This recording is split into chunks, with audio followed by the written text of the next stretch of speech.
मैं कुंडलनी जगाना चाहता हूं, अभी तक जागी नहीं। क्या मुझसे कोई भूल हो रही? मार्गदर्शन दे जगदीश। भैया, कुंडलनी ने तुम्हारा कुछ बिगाड़ा? सोई है बेचारी को सोने दो, काहे पीछे पड़े हो? तुम्हें और कोई काम नहीं?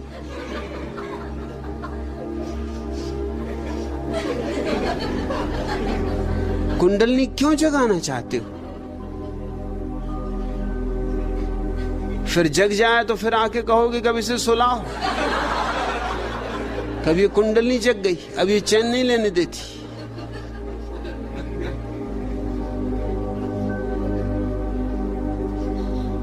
शब्द सुन लिए,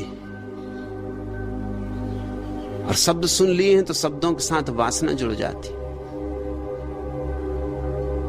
कुंडलनी जगाने की भी कोई जरूरत नहीं है। कुंडलनी जगाने का भी एक शास्त्र है,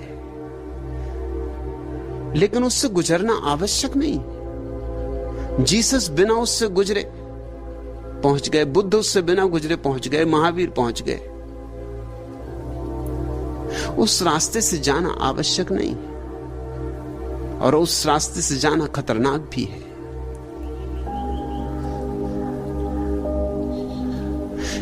क्योंकि शरीर की प्रसुप्त शक्तियों को छेड़ना खतरे से खाली नहीं। अच्छा तो यह है कि उन्हें बिना छेड़े गुजर जाओ।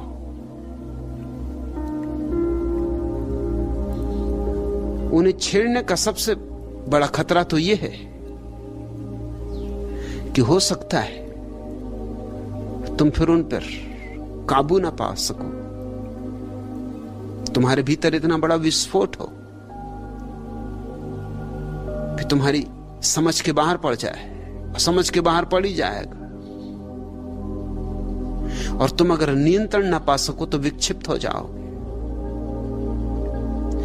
इस सदी का एक बहुत बड़ा सदगुरु था जॉर्ज गुरजिएफ। वो कुंडलनी के बहुत खिलाफ था। खिलाफत के कारण वो कुंडलनी को उसने नया नाम ही दे दिया था, कुंडा बफर।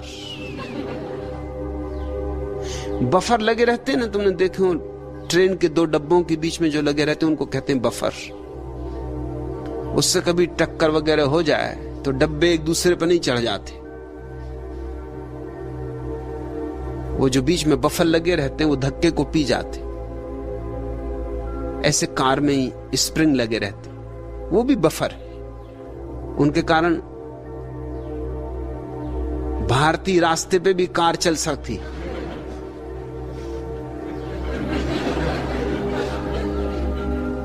नहीं तो पूना से बंबई ही नहीं पहुंच सकते, और दूर की तो बात छोड़ो।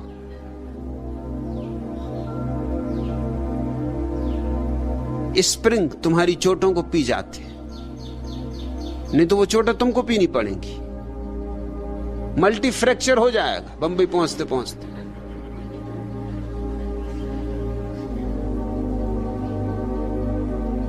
उतरोगे नीचे तो घर के लोग ही नहीं पहचान पाएंगे कि तुम ही हो।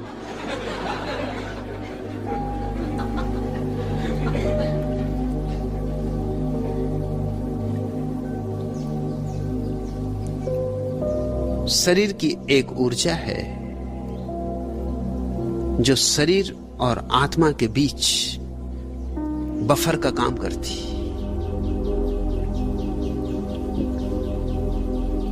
नहीं तो शरीर के भीतर आत्मा का रहना मुश्किल हो जाए, असंभव हो जाए। उस ऊर्जा की एक परत तुम्हारी आत्मा को घेरे हुए है। तुम्हारी आत्मा और शरीर के बीच में उस ऊर्जा की एक परत है, इसलिए शरीर को लगी चोटें आत्मा तक नहीं पहुंचती। इसलिए शरीर जवान हो, बूढ़ा हो, जिए मरे, कोई घटना आत्मा तक नहीं पहुंचती। गुरजेफ ने शब्द ठीक चुना था, कुंडा वफर।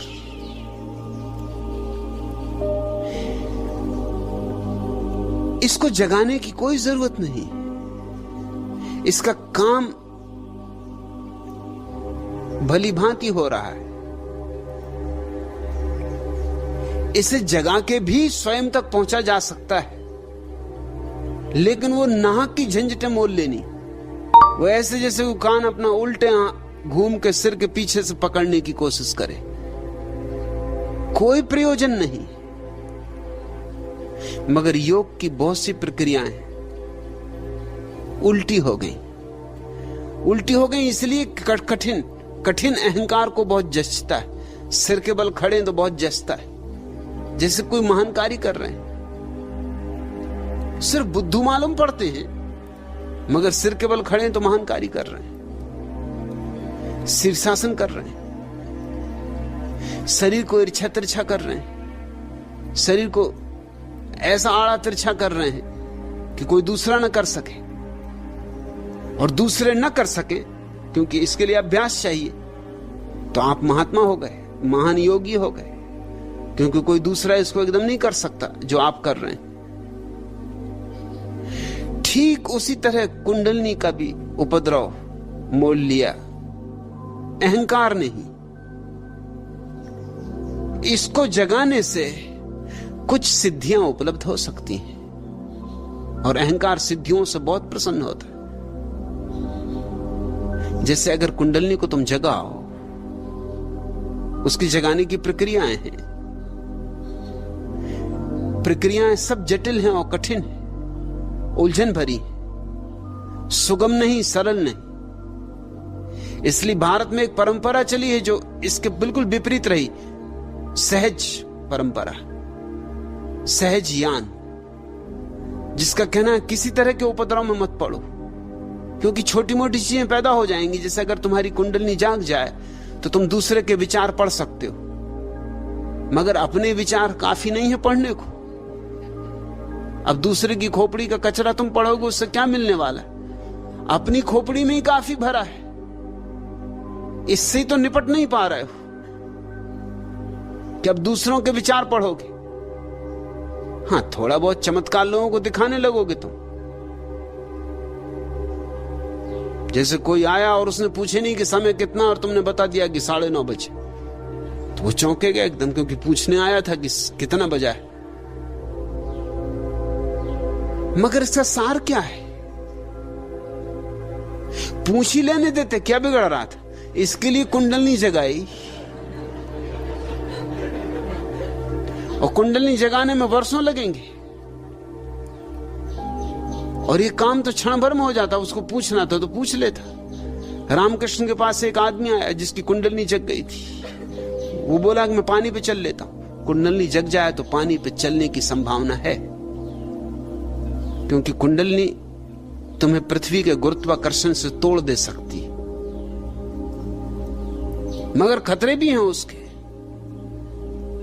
क्योंकि पृथ्वी के गुरुत्वाकर्षण से टूट गए तो तुम्हारे शरीर की बहुत सी प्रक्रियाएं अस्त व्यस्त हो जाएंगी, जो कि गुरुत्वाकर्षण से बंधे होने के कारण ही व्यवस्थित है। वो आदमी पानी पे चल लेता था। उसने रामकृष्ण को आते से चुनौती दी कि तुम बड़े परमहंस, लोग कहते महात्मा, अगर हो महात्मा तो आओ, चलो गंगा पर, मैं पानी पे चल सकता हूं। रामकृष्ण ने कहा कि बहुत बढ़िया। कितना समय लगा पानी पे चलना सीखने में? उसने कहा 18 साल लगे। रामकृष्ण ने कहा हद हो गई, मुझे तो जब उस पार जाना होता 2 पैसे में पार चला जाता। 2 पैसे का काम 18 साल में तुमने किया, और ऐसे मुझे ज्यादा जाना भी नहीं पड़ता, कभी 4-6 महीने में एक दफा। सो साल में समझो कि एक 4 पैसे का खर्चा है। 18 साल में समझ लो कि 1 रुपये का खर्चा है। 1 रुपये के पीछे 18 साल गंवा दिए। भैया तू होश में है? और पानी पे चल के करेगा क्या? से घूम फिर के फिर यहीं आ जाएगा।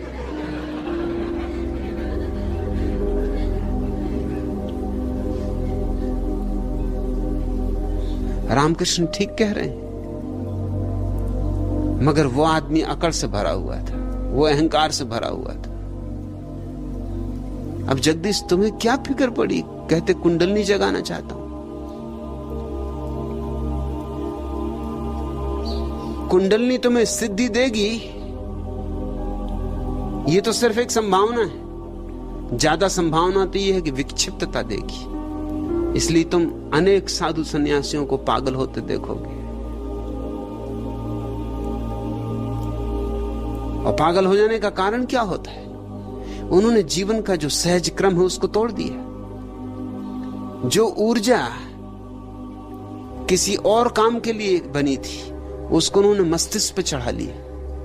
कुंडलनी जगने का अर्थ होता है कि जो ऊर्जा तुम्हारे काम केंद्र पर सोई हुई है उसे उठा के मस्तिष्क में चढ़ा लो। यह खतरनाक धंधा है, क्योंकि खोपड़ी में वैसे ही काफी उपद्रव मचा हुआ है, वहीं तो तुम्हारा पागल खाना है, और काम ऊर्जा को भी वहां ले जाओ तो तुम विक्षिप्त हो सकते हो।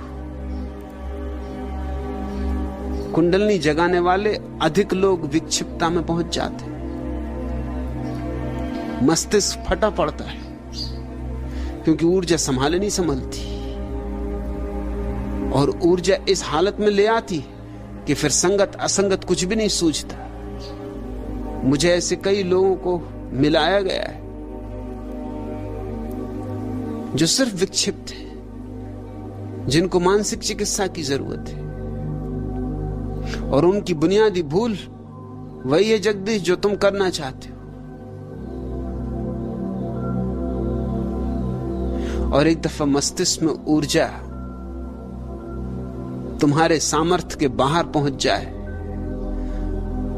तो तुम क्या करोगे? तुम्हारे बस के बाहर बात हो जाएगी।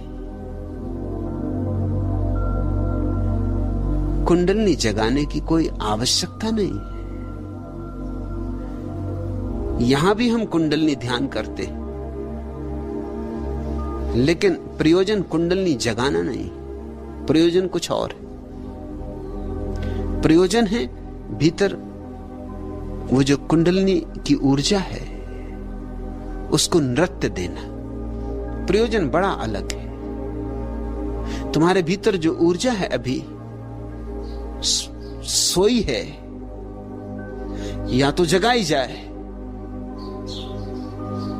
तो जगाने के लिए धक्के देने होंगे, झकझोरना होगा। मेरा अपना अनुभव यह है कि जगाने की कोई जरूरत नहीं, इसे सिर्फ नृत्य दिया जाए, इसे संगीतपूर्ण किया जाए, इसे आनंद उत्सव में बदला जाए, तो धक्के देने की कोई जरूरत नहीं। पश्चिम का एक बहुत बड़ा नर्तक निजिंस्की हुआ, अभी इसी सदी में हुआ।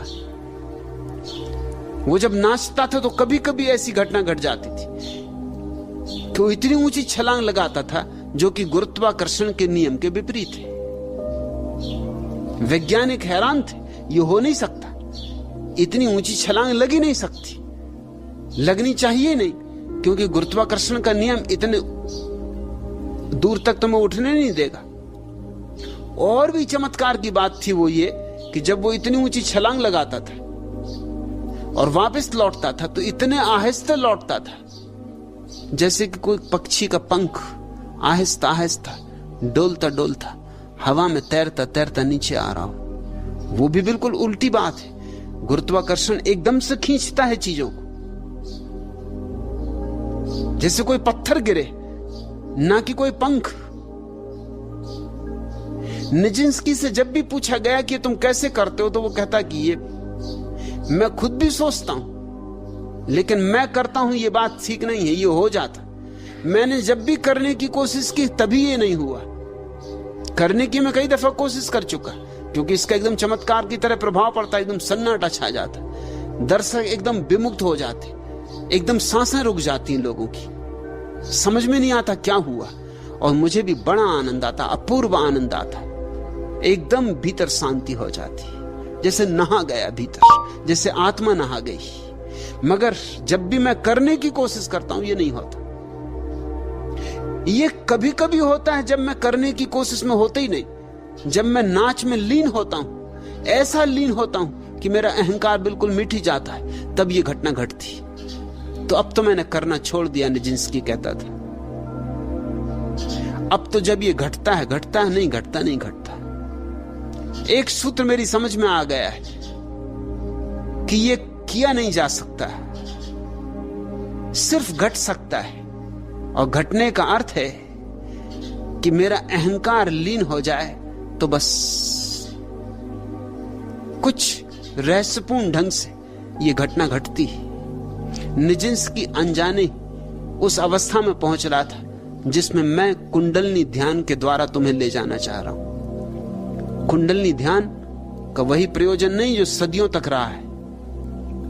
मेरे हिसाब से हर चीज का मैं प्रयोजन बदल रहा हूं। कुंडलनी ध्यान का यहां अर्थ है तुम नाचो, मग्न हो, डूबो, ऐसे डूब जाओ कि तुम्हारा अहंकार अलग न रह जाए। बस फिर तुम्हारे भीतर कुछ घटेगा, तुम एकदम गुरुत्वाकर्षण के बाहर हो जाओगे और तुम अचानक भीतर पाओगे ऐसा सन्नाटा छाया है, ऐसा कुंवारा सन्नाटा जो तुमने कभी नहीं जाना था। तुम गदगद हो जाओगे, तुम लौटोगे जब वापस तुम दूसरे ही व्यक्ति हो जाओगे।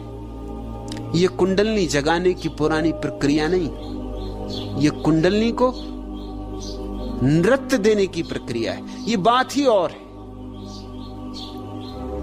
अगर तुम्हें कुंडलनी जगाना है तो भैया कहीं और,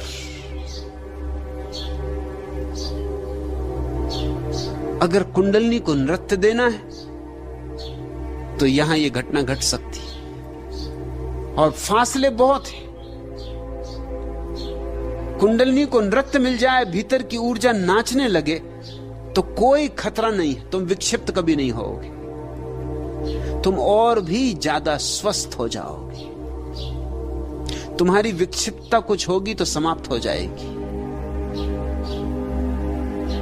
और तुम्हारे अहंकार को कभी बल नहीं मिलेगा कि पानी पे चल के दिखा दूं, कि बादल में आकाश पे बैठ के दिखा दूं, कि हवा में उड़ के दिखा दूं। क्योंकि अहंकार मिटेगा तभी ये नृत्य होगा और जब भी अहंकार वापस लौटेगा तुम ये कर ही नहीं पाओगे। ये तुम्हारे अहंकार के बस में नहीं होने वाली बात। कुंडलनी जगाने की जो प्रक्रियाएं हैं वो तुम्हारे अहंकार को भर सकती, ये प्रक्रिया तुम्हारे अहंकार को मिटाती, पहुंचती। पतंजलि ने जब सूत्र लिखे थे उस समय को 5000 साल बीत गए। 5000 साल में आदमी को बहुत कुछ अनुभव हुए। पतंजलि खुद भी अगर आज वापस लौटे तो मुझसे राजी होंगे, क्योंकि 5000 साल में जो मनुष्य को अनुभव हुए, पतंजलि को उनका हिसाब रखना पड़ेगा। उनके आधार पर फिर से योग सूत्र लिखना होगा। बुद्ध को हुए 2500 वर्ष हो गए, महावीर को हुए 2500 वर्ष हो गए। काफी समय है ये। दुनिया बैलगाड़ी से जेट विमान तक पहुंच गई। मनुष्य वैसा ही नहीं रहा जैसा था। और इस बीच हमने जो अनुभव किए, उन अनुभवों ने हमें बहुत कुछ सिखाया है।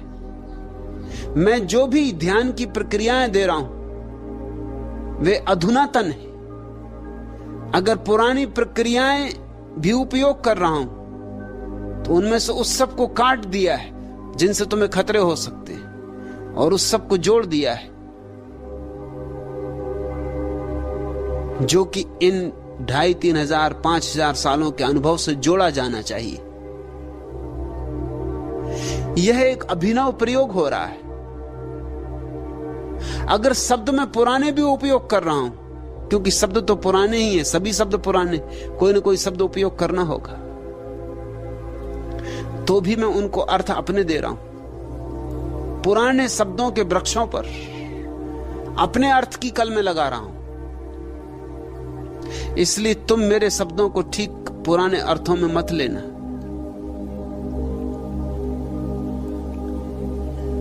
नहीं तो तुम मुझे नहीं समझ पाओगे, तुम कुछ का कुछ समझ लोगे। तुम वंचित ही रह जाओगे उस अनूठे प्रयोग से जो यहां चल रहा है।